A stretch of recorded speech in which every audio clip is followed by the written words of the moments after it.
Bom dia, pessoal do agronegócio. Professor Steberson falando. Hoje nessa revisão aqui ela é mais simples, né? Não vou precisar de utilizar o quadro, não vou passar conteúdo nenhum. O objetivo nosso aqui é só a gente revisar o que a gente já falou ao longo dessas 30 e poucas aulas que a gente teve aí. Então, pessoal, como mudou o planejamento, né? O cronograma, se fosse presencial, nós teríamos revisão na terça-feira, né? Terça-feira e a prova seria na quarta, mas como agora dentro dessa característica de avaliação também é à distância, então na terça-feira vocês. Na terça-feira não, desculpa, na segunda-feira vocês vão ter prova com outro professor. Então só vai sobrar para nós hoje e o dia da prova, que é na quarta que vem. Então, pensando nesse motivo, eu resolvi fazer alguns vídeos aqui, eu acho que uns 3 vídeos no máximo aqui, para fazer uma revisão do conteúdo total, tá? Para validar essa aula de hoje, eu quero que vocês façam uma simples síntese, ou então vai anotando as coisas em tópicos em sequência, para me saber que realmente vocês acompanhou essa aula de revisão, né? Essa sequência geral aqui. E vocês me mandam para me validar essa presença de hoje. E aí nosso próximo encontro já vai ser a prova, porque na segunda-feira a gente não vai ter nenhum encontro nosso, tá bom? É, Primeiro eu quero comentar com vocês o seguinte, pessoal, que não se apavorem com a prova, né? Quem fez todas as atividades, não se apavorem, né? Apesar que a turma de vocês teve muitos aí que ficou a desejar. Inclusive, eu até quero aproveitar a oportunidade para dizer que eu só vou pegar as atividades de vocês, só vou validar elas até no dia da prova, né? Então, quem quiser fazer aí até a prova na quarta, né? Até na terça-feira, até na quarta-feira durante o dia eu ainda pego, viu? Tem uns lá, tem uns de vocês aí que não fez quase nada, né? Para vocês pode ser que a prova seja difícil, viu? Agora para quem fez tudo, não é difícil não, tá? Outra coisa que eu quero dizer também é que uma prova, pessoal, basicamente ela é o reflexo de você, é o reflexo do seu conhecimento. Não tem como eu chegar no espelho, ver uma imagem feia e falar, nossa, esse espelho é ruim. Não, não é ruim, é a imagem que é ruim, né? O espelho ele simplesmente faz um reflexo, né? Eu até costumo brincar nas minhas provas que eu não desejo boa sorte para ninguém. Porque como é que eu vou desejar boa sorte para o espelho? Espelho mostra um cara super lindo. Não é, né? Só vai mostrar o que é. Né? Então, realmente, o espelho não tem essa missão de mostrar algo lindo. Ele tem a missão de demonstrar simplesmente o reflexo. E uma avaliação, não tem como desejar boa sorte numa avaliação. A avaliação é simplesmente um espelho do que você aprendeu. Só isso. Se você conseguiu fazer tudo e tirou uma nota boa, ótimo. Né? Você conseguiu demonstrar que você sabe. Se você não conseguiu, você não agregou muita coisa. Né? Mas vamos lá então. Nós falamos até agora na nossa disciplina de gestão de qualidade em 10 ferramentas da qualidade. Mas antes de falar da ferramenta, nós falamos da definição e falamos sobre os 6 pontos de vistas que a qualidade tem, né? Que a gente tem que olhar, que a gente deve olhar na hora de tanto desenvolver um produto como, enfim, qualquer tipo de coisa, né? É, Deixa eu colocar no silencioso aqui que está tocando. Então, vamos lá. Deixa eu pegar aqui minha definição. Existem várias definições da qualidade, que muda de autor para autor, né? Mas a qualidade, basicamente, pessoal, é algo que é subjetivo. O que é subjetivo? Que tem vários pontos de vista. Depende de como você olha.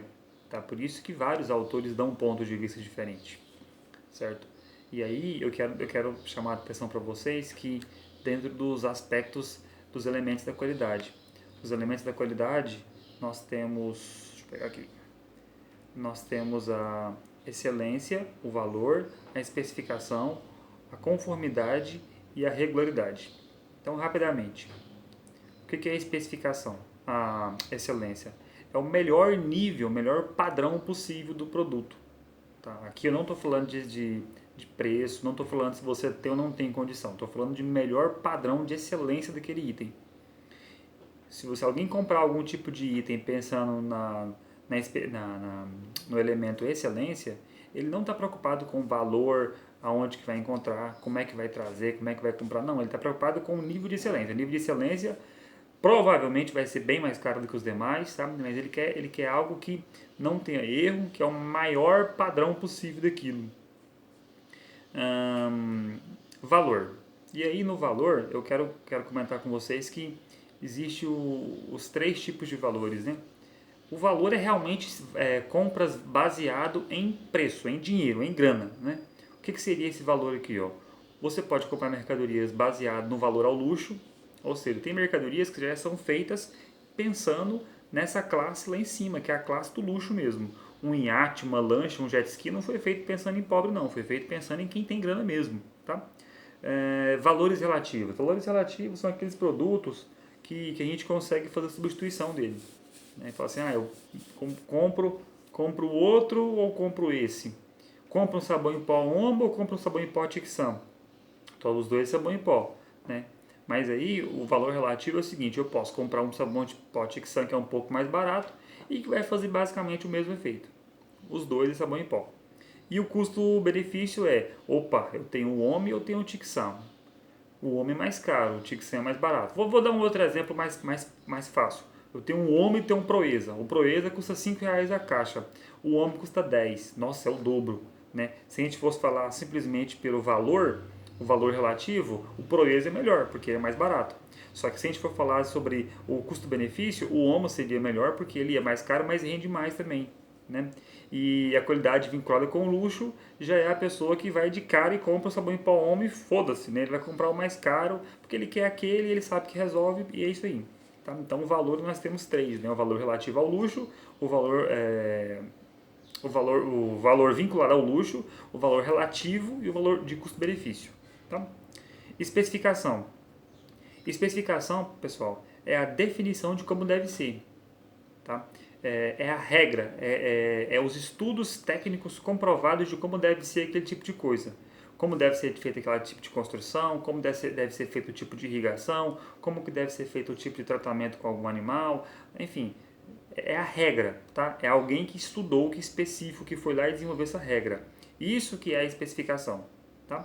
A especificação tem especificação para muita coisa, para desenvolver um projeto, na área de veterinária, na área de agronomia, da agricultura, e aí vai.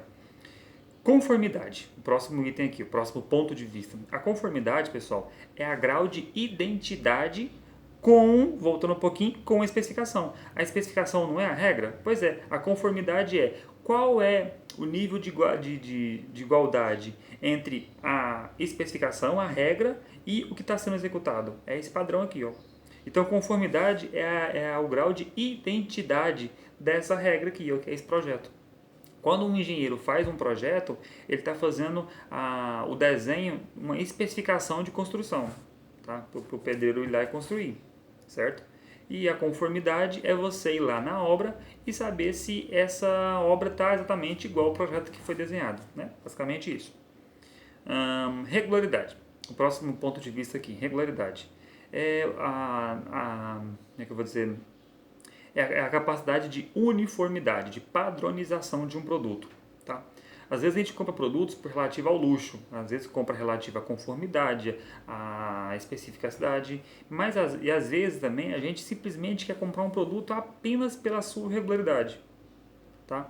Por que será que as pessoas pagam mais caro em alguns produtos? Porque elas já confiam nele. Né? Nossa, o arroz cristal é caro. Só que as pessoas já preferem comprar ele porque sabe que não vai ter problema. Eu já sei como é que faz ele, já sei como é que vai dar certo. Então, ou seja, eu sei que funciona assim. Né? O exemplo que eu dei na aula esse dia aqui, o achocolatado, tem diversas marcas, mas as pessoas já compram logo o Toddy porque já sabe como é que é o gosto, já sabe como é que é o padrão dele, ele não vai mudar o padrão, ele é igualzinho sempre, tem muitos anos que é assim, e a gente já acostumou com o gosto dele e assim por diante. Então, essa regularidade é a capacidade de ser igual, de ser regular, tá certo? Deixa eu tirar essa mensagem aqui.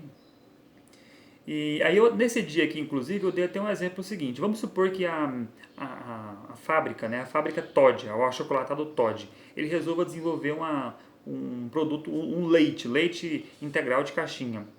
Ele nunca desenvolveu leite, nunca. Não é do feitio da Toddy aqui, é da PepsiCo, né, desenvolver leite. Né? Mas vamos supor que ela lança amanhã o leite de caixinha o HT integral, né? Nós vamos comprar sem dúvida, nós vamos comprar e vamos confiar. Por quê? Porque já existe uma regularidade desse produto, já existe uma confiabilidade desse produto, tá certo? E por fim, o último ponto de vista sobre adequação ao uso é a capacidade de não ter ausência, de ter ausência de erros. Você pode procurar, pode fuçar, pode olhar e você não vai ver erro nenhum, né? Eu gosto de dar exemplo assim, por exemplo, o computador, um notebook novo que você compra, um carro novo que você compra, você não consegue enxergar erro. Claro que quem trabalha na montadora, quem conhece, pode perceber um errinho ou outro ali de montagem. Né? Mas na prática mesmo, eu até tive em Anápolis, na Hyundai lá, pessoal, é até engraçado, porque fica aquela fileirinha de carros da Hyundai, assim, um depois do outro, né? Eu comecei a contar, né? 1, 2, 3, 4... E aí teve uma hora que eu me perdi, porque eu não conseguia nem visualmente contar ali os carros de tão idêntico que eles são, sabe? Era só as cores brancas, depois a cinza, a vermelha, a prata e tal. Então não consegui contar, pessoal. Eu não consegui contar porque eu me perdi várias vezes, assim, andando de carro e contando, me perdi. De tão ser igual. E se vocês entrarem um por um, dentro de um por um, vocês não vão encontrar erro. Porque o objetivo na construção de um carro, por exemplo, é a adequação ao uso, que é a ausência de erros. Não vai ter erro, tá certo? Por isso que as pessoas gostam de comprar coisas novas, porque quando compram, sente aquele cheirinho de coisa nova, cheirinho de perfeição, né? Aí é onde que entra esse sexto ponto de vista aqui da qualidade, que é a adequação ao uso. Pessoal, como aqui tudo é ao vivo, vou tomar um golinho d'água, tá? Já foi 10 minutos aqui. Continuando, pessoal, depois que nós falamos sobre o objetivo da qualidade, que o objetivo dela é entender a sua subjetividade e compreender as ferramentas. Esse é o objetivo da qualidade. Por que a subjetividade? Porque é subjetivo. O que é subjetivo? É a capacidade de várias interpretações. Tá? Então, qualidade é isso. É a capacidade de compreender essa subjetividade e analisar as ferramentas disponíveis. Né? Então, nessa primeira parte da disciplina, nós falamos sobre os elementos da qualidade e falamos sobre as ferramentas, né, que terminou. Em sequência das aulas, nós vamos falar sobre as ISOs de qualidade, tá? E outras coisas mais, né? Sobre o histórico da administração que fez com que a qualidade surgisse e assim por diante, tá? Então, partindo para a próxima etapa, deixa eu pegar aqui... Ah, sim, antes de eu ir para a primeira ferramenta, eu quero fazer um comentário aqui sobre subjetividade. Só relembrar vocês, na realidade, né? Porque a gente já comentou isso na aula, né? No passado lá. Uma cadeira, né? Eu até dei o exemplo. Deixa eu ver se essa imagem pega legal aqui para vocês verem aqui, ó. Tá vendo, pessoal, aqui a cadeira? Aqui tem uma cadeira de pau e uma cadeira toda confortável, bonitona. Então, o exemplo que eu quero dar é sobre isso aí. Essa cadeira de pau aqui, pessoal, é uma cadeira, serve para sentar. E essa outra cadeira chiquetosa, confortável aqui, ó, também é uma cadeira, serve para sentar. Só que aqui existem pontos de vista diferentes, tá? Aí eu dei o primeiro exemplo aqui, ó. Número 1. Imagine um profissional de serviço braçal que trabalhou o dia todo em pé no sol. Opa, ao vivo é esse mesmo, tá, pessoal? Caiu aqui um negócio aqui, mas a gente já coloca aqui rapidinho. Faz parte, viu, galera? Isso aqui é... Bem-vindo às aulas EAD. EAD é assim mesmo. A gente sofre um pouquinho, mas dá certo. Deixa eu ver se prestou. Mais ou menos. Estava falando sobre a subjetividade da qualidade, né? Que é sobre a cadeira. Então, se você imaginar um profissional que trabalhou o dia inteiro no sol, ou serviço pesado, ou passou mal, ele não vai escolher, eu quero uma cadeira confortável para me sentar. Não, se ele acabou de passar mal ali, ou se ele trabalhou o dia inteiro, qualquer coisa que ele vê primeiro ali para ele sentar, ele senta. Tá? Pode ser uma cadeira de pau. Naquele momento, atendeu a qualidade dele. Né? Vamos dar um outro exemplo aqui, de um empresário, uma pessoa que precisa trabalhar com um cérebro o dia inteiro e precisa estar confortável, precisa estar sem nenhuma outra agonia ou aflição para que ele possa trabalhar o dia todo. Né? Aí, o ideal, já que ele tem uma cadeira confortável, que ele sinta-se confortável, que ele não tenha nada que incomode ele, para ele poder trabalhar o dia inteiro, né? Então, observa bem, as duas figuras é cadeiras, só que depende do ponto de vista, depende da necessidade do que os dois querem. Baseado nessa necessidade que muda o ângulo, o elemento da qualidade que a gente está falando, tá certo? Vamos lá partir então para as ferramentas. A primeira ferramenta que nós falamos, pessoal, foi o diagrama de processo. O diagrama de processo, ele é aquela figurazinha, né, que tem a bolinha, o quadradinho, o losango, as setinhas. Para que serve um fluxograma de processo, pessoal? Para desenhar todas as possíveis hipóteses, para ajudar a pessoa a tomar devida decisão, para ela não ficar perdida, tá? E se acontecer isso, o que eu faço isso? Você faz isso, isso e isso. Ah, mas se acontecer aquilo? Se acontecer aquilo, você faz isso, isso e isso. Então, ou seja, serve para nortear um indivíduo, né? Serve para detalhar todo um processo e esse indivíduo não vai ficar perdido nesse processo, tá? Serve para detalhar e para a pessoa seguir. É uma sequência lógica de atividades. Essa sequência sempre vai ter dúvidas e perguntas no meio. Toda vez que for bolinha, vai ser início ou fim. Toda vez que for quadradinho, vai ser verbo, vai ser ação. O que devo fazer? Toda vez que for o losango, vai ser uma dúvida. Se sim ou se não. Se sim, eu vou por aqui. Se não, eu vou por aqui. Né? Inclusive, nesse diagrama de processo, eu não expliquei todos os desenhos dele, porque não precisa. Mas ele ainda tem uma outra ferramentazinha. Deixa eu ver se eu desenho aqui para vocês. Ela é aqui retinha e ela forma tipo um D. Assim, ó, um D. Essa figurinha D, o objetivo dela é para demonstrar como se fosse um documento. Então, toda vez que precisar utilizar um documento, tem esse desenho, o D, né, que é o documento tal. Então, ao longo do processo, se ao longo dessas atividades, faça isso, faça aquilo, se sim, faça aquilo, se não, faça aquilo outro, precisar de utilizar documentos, aí utiliza também esse símbolozinho do documento, tá certo?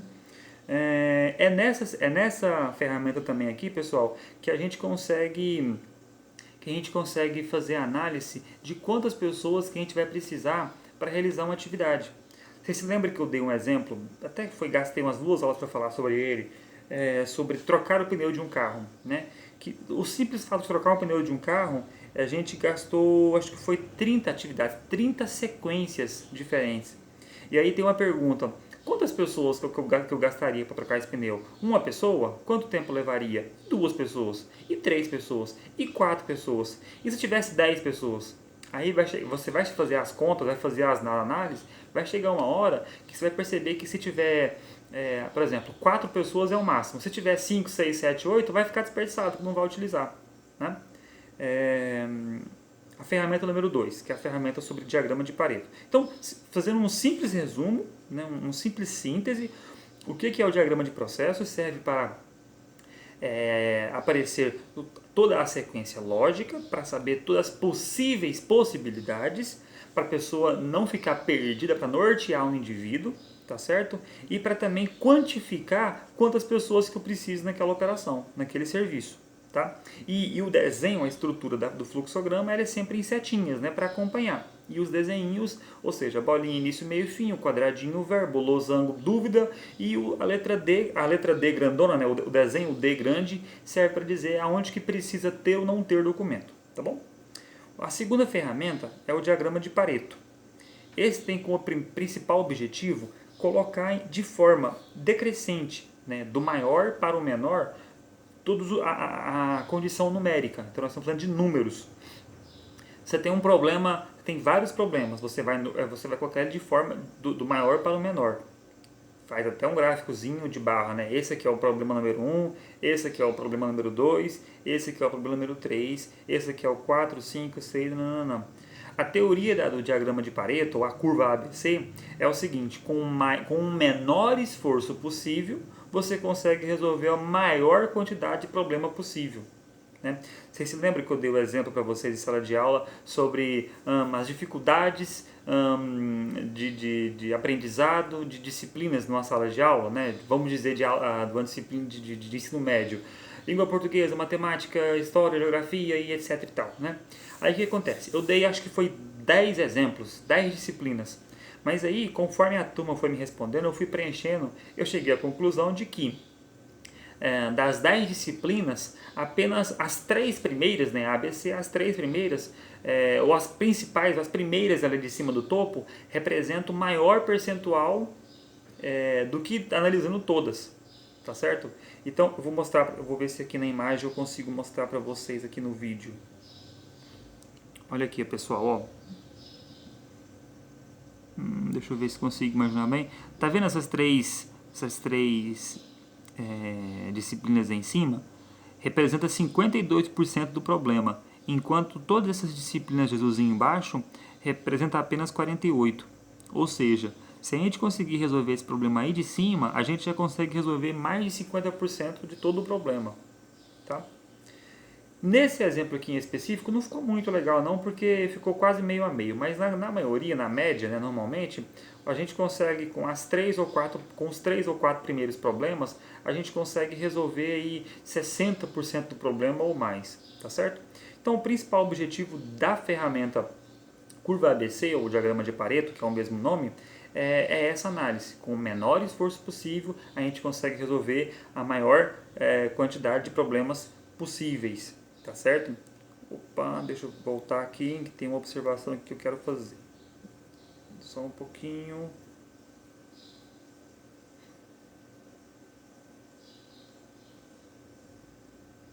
Ah, sim, aqui, ó. Que a análise de Pareto, ela se baseia pelos principais problemas.